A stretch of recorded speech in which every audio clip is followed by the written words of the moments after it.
Okay, I know. Okay, Nancy. Hi you guys. I'm Nancy Moore, and this is the Sharing Passion and Purpose podcast. This is my first recording that I've done, and that's Scott Taylor. You guys, I'm so excited he's here today. I'm recording this, so it'll be on the podcast, and then hopefully I'll be able to upload this so you guys can see it later. So, okay, Scott, I have been so excited to talk to you. You have so many amazing things going on. You are an entrepreneur, an artist, a dreamer, and a doer. That is what my Instagram says. That is what your Instagram says.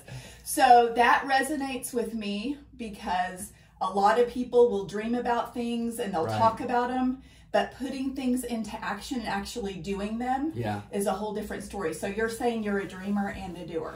Yes. Yeah, I think that, you know, it's easy to have dreams and it's really hard to bring those things into fruition without consistency and work ethic, you know. So you've got to dream it and see it and visualize it, but then if it's ever going to become true, you've got to just move forward incrementally toward it. Yeah. You know? Well, yes, and we're going to get to that because I want to hear the business side of it. I want you to share that. Yes. But first, I want to get to know you and want people to get to know you a little bit better. Okay. So if you'll tell me, I love that you have the TUL, you have the Tulsa hat on, but you haven't always lived in Tulsa. So what brought you to Tulsa?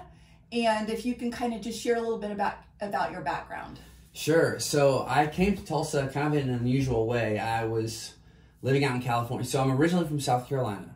I grew up in South Carolina, and if I've had a drink, you can hear the accent way more, I promise you. But I grew up in South Carolina, loved it, moved to California when I was 20 to pursue acting and some modeling and doing some stuff out there, trying to anyway. Yeah. And I was doing that for 2 years, and then I kind of just got burnt out on that lifestyle. I was looking for something new, and I met some people from Tulsa, and I was like, man, I want to kind of start over somewhere and reboot and figure out what I want to do next in my life. And I just came here randomly and thought I'd stay here a year and never left. I love it here. Like, it's been amazing. Yeah, that's awesome. Yeah. Okay, so you didn't start out then as an artist. The kind of art you're doing now, you were an artist, I guess, with acting and all of that. That's a different kind of art. 100%. Yeah, I had a creativity in me, but I wasn't really an artist or an illustrator like most of my life. You know, so it's kind of interesting that that's my profession now. You know? Yeah. So if you can kind of share a little bit about when you were younger, what you dreamt of becoming, because that road you shared with me, it wasn't an artist. No. So when I was young, I mean, I never really thought art was going to be really a part of my life. I had doodled a little bit as a kid, but I never really took it super seriously. But I always loved creativity, and I always loved, you know, the work of other artists and movies and video games and kind of immersing myself in that world. So in that way, I've always been attracted to art. But I wasn't really doing it myself as a vocation or even as a serious pursuit. And then it wasn't until... I mean, when I was younger, I don't know what I wanted to be, a video game tester probably. Okay. I mean, something not realistic, I feel like, for that age. But, I didn't really know what I wanted to do in life at all. And so I just had like random jobs until I kind of fell back into it in a really unique and strange way, the whole art thing. Okay. So maybe go ahead and take us on that journey when you say you fell into it in a unique and strange way. How did that start? So I was living here for several years at the time. This is in 2012. So I moved here in 2007. And basically I had an idea to start a company that was essentially an art company. But I saw it more as kind of like a business model that I felt like I could like do, which was I wanted to create a company that was a one-stop shop for all kinds of art, all commissioned art. So portraits, caricature services, murals, logos, one place. And I would hire artists that were incredible and talented and, you know, do that work and grow that company. And so I started that in 2012, and that grew and grew. And through that experience, I really became immersed in art. I started getting back into it myself. I wasn't really painting at that time, but just getting back into it and like designing, and it started to just pull my love for the arts. And so I did that for years and years. And then about 4 years ago, I had a friend who came up to me. She was an interior designer, a good friend of mine, and she was like, hey, I'm doing this exhibition and I need someone to paint something for Parade of Homes. Would you do it? And I was like, I don't really paint, Melissa, like, and she goes, just try it. And I was like, okay. And I did this ram. She was like, the client really likes rams. Can you do a ram? And I was like, sure. So I do this ram, put it in the show, and it sells. And I just was like, wow, this was incredible experience. I've never felt this way before. I love painting, and from then on, I couldn't stop. I just started painting all the time. Wow. Okay, so that kind of was your launching pad. 100%. To it growing into what it is now. Mm-hmm. So was your this business venture, because it sounds like you have you're business minded as well. Yes. When that goes with the entrepreneurial hand side. in hand, for sure. Yeah. Yeah. So is that part of also the Colourpop Lab, or when did that come about? Yeah, so the Colourpop Art Lab is the Yes. company that I started in 2012. Okay. So that was first before I really started painting full time as a career myself. And yes, that was an idea that I had that was more of an entrepreneurial business idea that I felt like I visualized this business model. I see it working. I want to really try to do it. Mm-hmm. And so, but through that experience is how I really became immersed back in art. And it's what led me down to that moment where then that, this chance experiences happen and they unfold. It's just crazy how life is sometimes, Mm-hmm. and now all of a sudden, and now this is my career. It's something I never thought I could ever do or would ever do. And so every day is like, I'm so grateful, Mm-hmm. Yeah, I love that. Okay, so when you say you never thought you'd actually do it, do you love what you're doing right now? Is like every day when you wake up, are you excited about what you have going on? I'm not excited every day necessarily. I Okay. am human, so I have my ups and downs for sure, as we all do. But generally, I am happy with the trajectory that my life is on, based on what I want to do with it and how it's and where it's going. I'm grateful and thankful for that. I think that the key is that not every day is going to be great, but it's finding the gratitude in the struggle and the tension of the pursuit. Like, not just trying to be like, oh, until I get successful, then I'll be happy, relaxed, but like just the ebbs and flows, ups and downs, that is the dream. Mm-hmm. And if you can find gratitude in that, then you can be grateful every day. Mm-hmm. That's awesome. I feel like you found it. I try to, because it will drive you crazy if you don't. Yeah. You know what I mean? Oh, yeah, for sure. Okay, I'm going to turn this around because I have some other things. So, you talked about starting out, and when was it, 2012? When was that I started ColorPop was 2012, yeah. But then when the art was purchased? Oh, gosh. Probably, I don't know, let's see, 2022, probably 2019, maybe.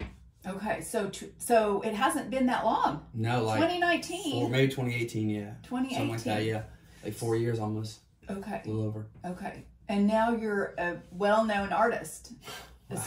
So that goes basically what you're doing with, and we'll talk about this too, with social media and all this other stuff to get your name out there. But a lot of it's probably word of mouth.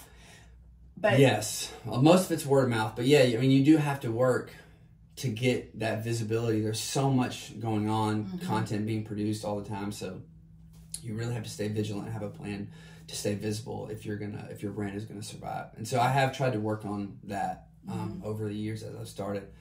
So okay, but yeah, so you definitely do. I like that. So you've kind of segued in for me into the business side of it.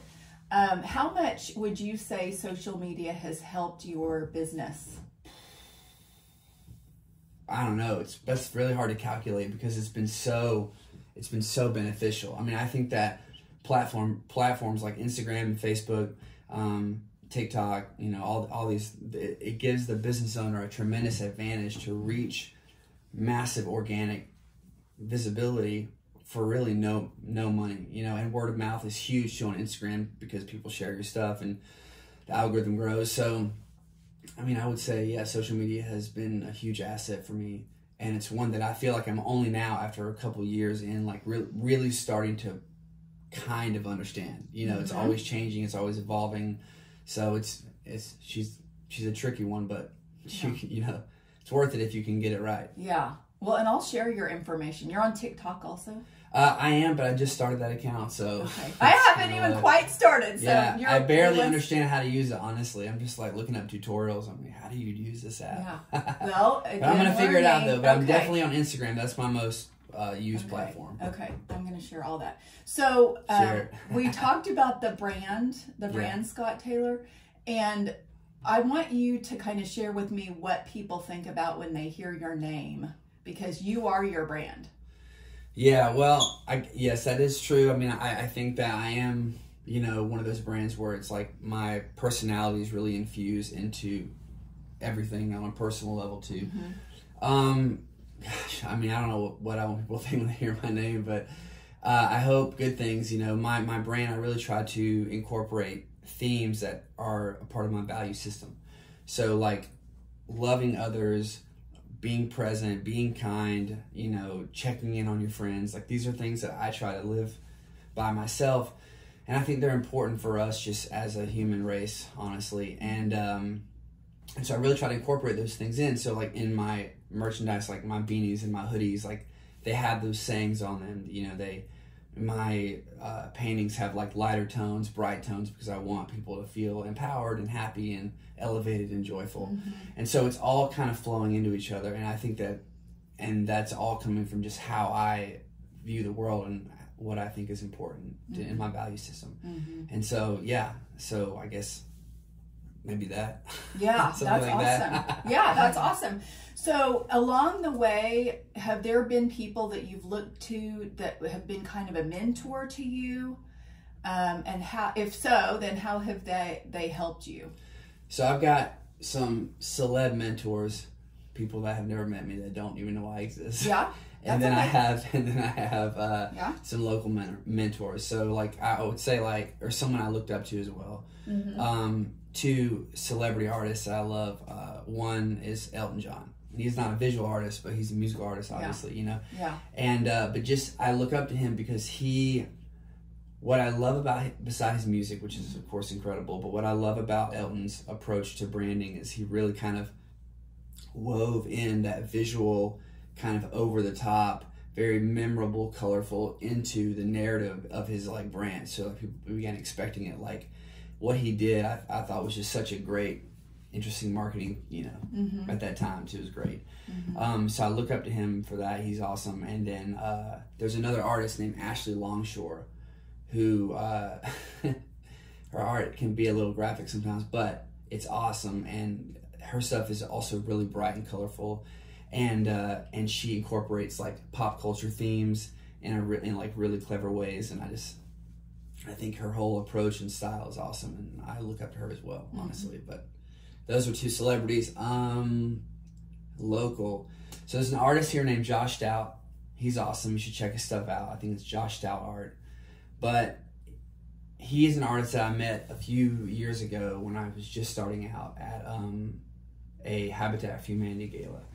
And we were both doing art for it. And we connected. He had been doing it for a long time. He kind of took me under his wing and showed me some stuff and helped me move some paintings and just, you know, kind of looking out for me. And I appreciate that. And I consider that like, you know, he's like my bro in art now, you know, like he helped me get started, you know, so he's definitely one.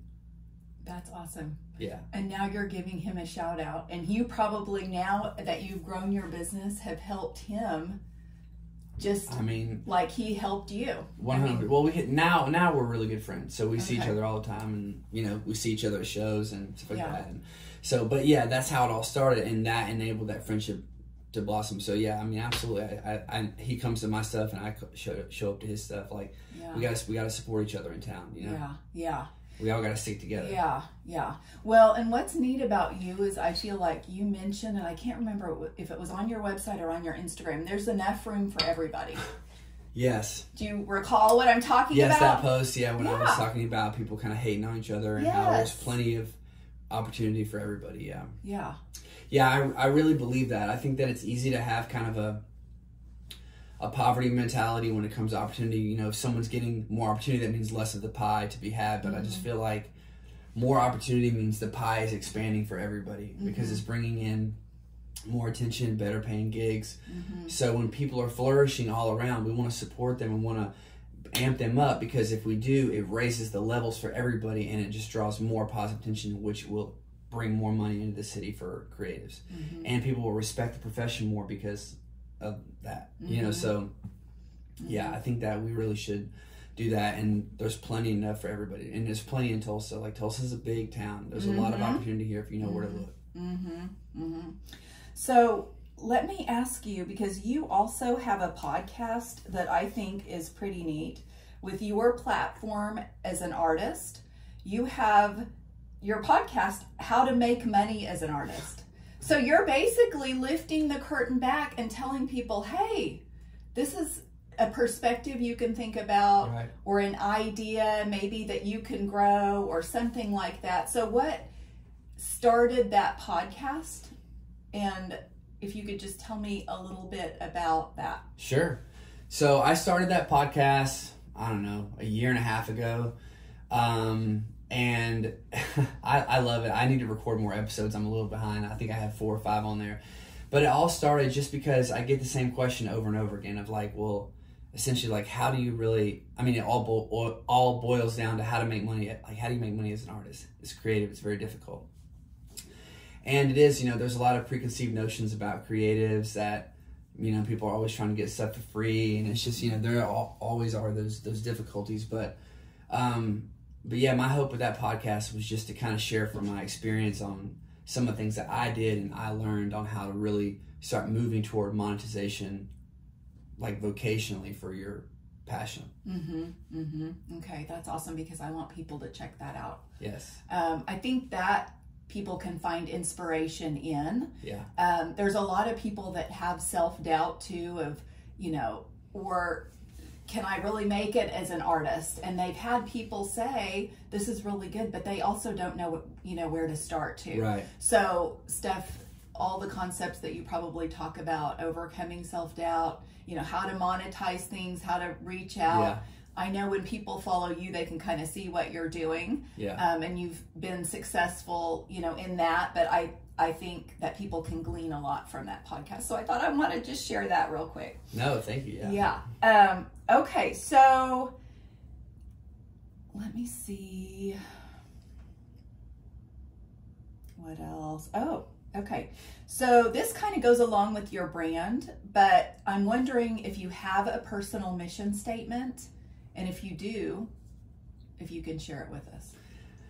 Yeah, so I don't know that I have a necessarily fully formulated personal mission statement, but if I had to just kind of think on the fly, I really just want to leave places better than I found it. You know, my goal is just, you know, I'm not trying to have a certain like success goal, or it's more just like, I just really want to be consistent and authentic, and of trying to introduce good wherever I am or wherever my brand is, you know?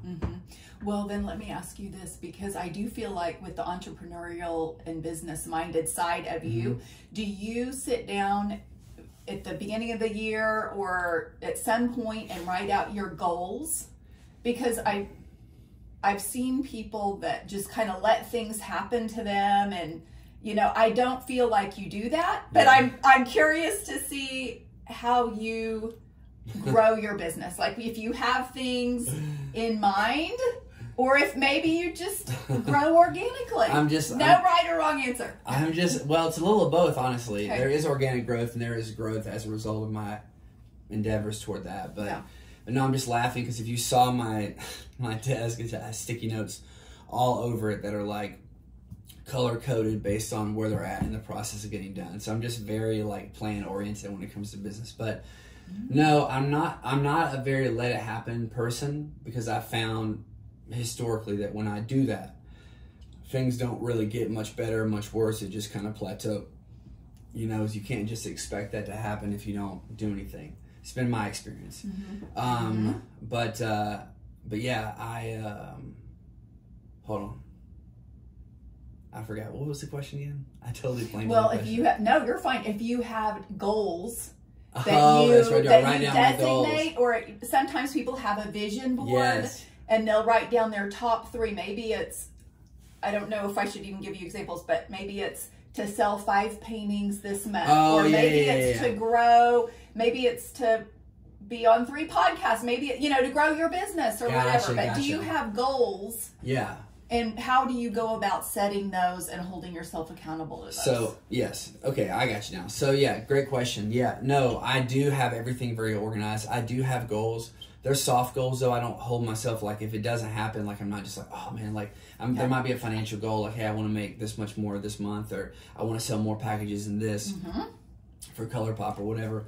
Sure, I'll have those goals, and I'll just do my very best. But I've really been focusing on, like 3-month goals, like implementing, like having like just like a medium-sized goal that I can accomplish over a long period, a shorter period of time, doing a little bit every single day, instead of just trying to cram a bunch of stuff in every day. You know, that way I have margin to rest too. I've been trying to like get better at that. So because you're saying that, how do you rest? Because rest is so important to rejuvenate, to refresh, so you feel like you can be at your best when you're at work or working. So how do you rest? Man, that's so true though. You know, we think that we can just keep grinding just because we're performing at a level that, you know, we're okay with. But if we had more rest and we took more margin for ourselves, like, we would operate so much better, but we don't even realize, you know. But so you're absolutely right. But resting is difficult because I feel like I have so many things that are always demanding my attention. But one of the ways that I do rest is just at the end of the night, I shut my phone off, I put it in another room, and I just try to relax. You know, my son's home from school, we're hanging out, I'm making dinner. HelloFresh, shout out. And love it. HelloFresh sponsor this post. And just like watch a movie and like hang out with him, and that's like a really relaxing process for me. So, and reading, I love to read. Okay. That's the big factor. It's hard for people to let go of their phones, like physically. Yeah. But then when they do they're able to let go. And it feels so good. Yeah. You're like, why don't I do this all the time? And then you never do it again for like another year. Yeah. So if you're consistent, you know, you're able just having that space gives me a little bit of space too, because the hard thing too about being an entrepreneur and having like multiple ways people can communicate, DMs and Facebook messages and texts and emails, and it's just a lot. And you want to respond to people in a timely manner. So it can feel like you're always connected to like a million people, and that gives you anxiety over time because you feel like you're never not like surrounded by people, because social media gives that feeling. So that's when I started noticing that, where I was just like, man, I feel like I'm always in a room of like 50 people. And I was like, I'm too connected. And that's when I started like issuing that kind of firm line, and that's been super good for my mental health. Ooh, that's good. Okay, I might steal that from you and incorporate that. Okay, so let me go ahead and ask you, I'm going to grab this and see what this other stuff, because I have so many things. What haven't you done yet that you would like to do? Well, I wrote a children's book on trauma and emotional literacy called Jacob and the Cloak. It's a manuscript that is done and illustrated and ready to put out, and I haven't put it out yet. It's just something that I want to do and I haven't done.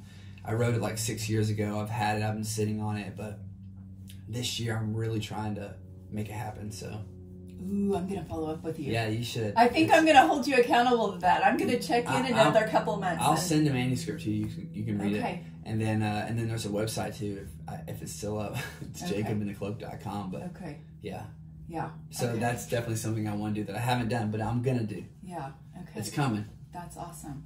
Okay, so obviously you're passionate about art and people, but I'm wondering what you are passionate about right now.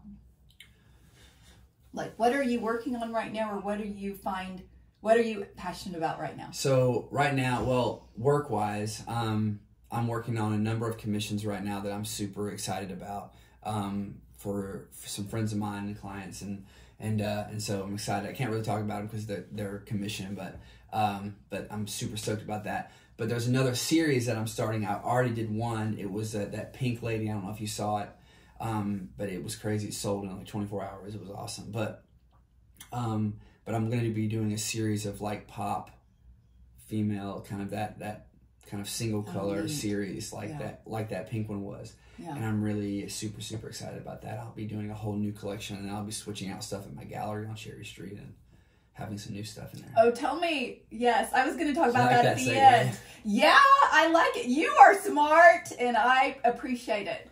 Okay, I'm just keeping us on track, you know? I like it. That's what I need sometimes. So tell me about your gallery, what you have at your gallery, and where people can visit you. Because I'll put your address on my website. But, thank you. So my gallery is on Cherry Street, 1608 East 15th Street. It's right beside Panera Bread. Mm-hmm. It has a mural on the side of the wall that says "Surround yourself with happy," which is kind of like a little slogan. It's got all my original art in there. It has some prints selection as well as some merchandise, hoodies and beanies and stuff like that. But it's a great place to see like what's fresh and what's new, because I'm always switching stuff out. It's just a cool spot. You guys should come check it out. People should. I like it. Okay, so you also... And I'm also in Mother Road Market. Oh, I did see that. Yeah, and I also have a pop-up in Mother Road Market as well. So for the next 3 months, people can go there as well to get some stuff I have and merchandise as well. It's cool little spot. Good. I'm glad you gave yourself a shout out on that. I forgot about Mother Road Market. I'm really trying to give Mother Road a shout out, you know. Oh yeah. But it's a cool spot. Yeah. Okay. One more thing that I thought, you have so many things going on, but too many. Yeah. So during the pandemic, you opened yourself up to giving art classes to kids. Yes. And I think they were free art classes, and they were virtual because, people... Obvious reasons. Yeah, obvious reasons. Yeah. And people needed that. But I know that you have continued to provide art classes, that helping kids develop in art is something that you are passionate about. And I wanted you to share that. Sure. So I did free art lessons, free superhero drawing lessons for kids during the pandemic. As a parent myself, I know it's hard for everybody. The kids are home, they're bored.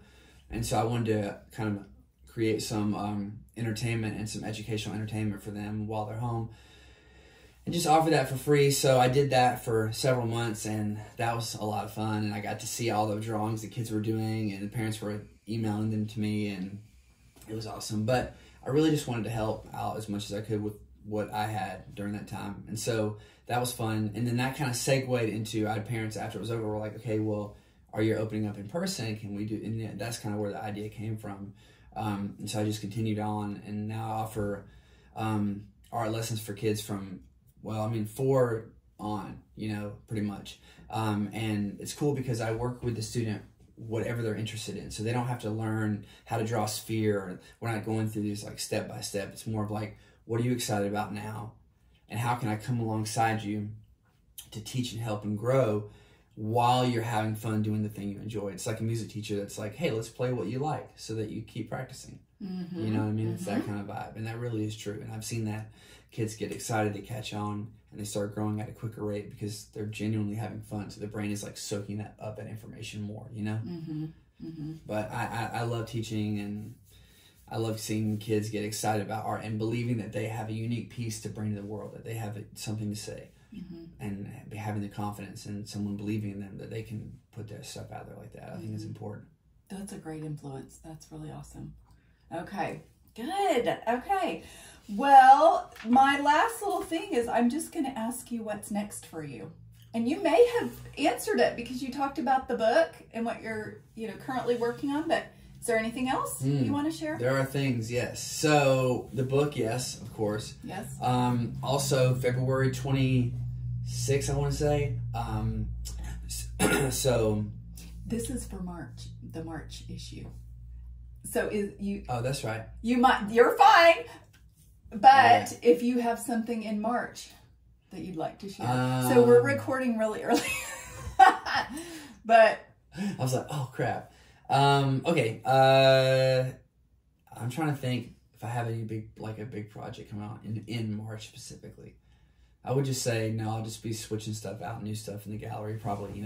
Okay. I might have events. I never really know. I'm always deciding kind of in the moment. Okay. But yeah.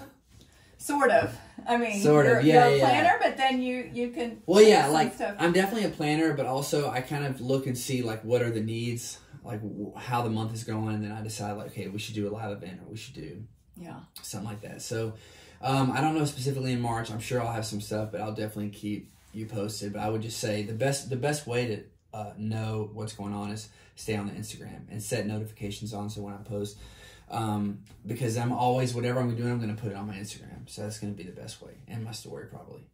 I'm glad you mentioned that, because I know there are people that I'm following that I haven't seen in a while, because I haven't set it to where I'm seeing the notifications either. Yeah. So it kind of just falls. It's hard to see, and the algorithm won't show it, and so you have to go seek it out almost. But I also have an email list as well that people can get on if they want, and I can email out for my shows and stuff like that. Oh, actually, yeah. This is a big worry too. Never mind. Okay. So there were other things I wanted to ask you about, but I'm going to save that because I want to have you back after you publish that book. Get that book published. Okay. We'll talk a little bit more, and I'm going to save some questions. So, okay. Yeah. I'm excited. I'm looking forward to that. Okay. Thank you for being here today. I am so appreciative of your time. You're amazing, and I'm excited to share this with everybody. Thank you very much for having me. I had a great time, and you asked really insightful, awesome questions, so I appreciate it. Thank you. Okay. Bye. Thank you.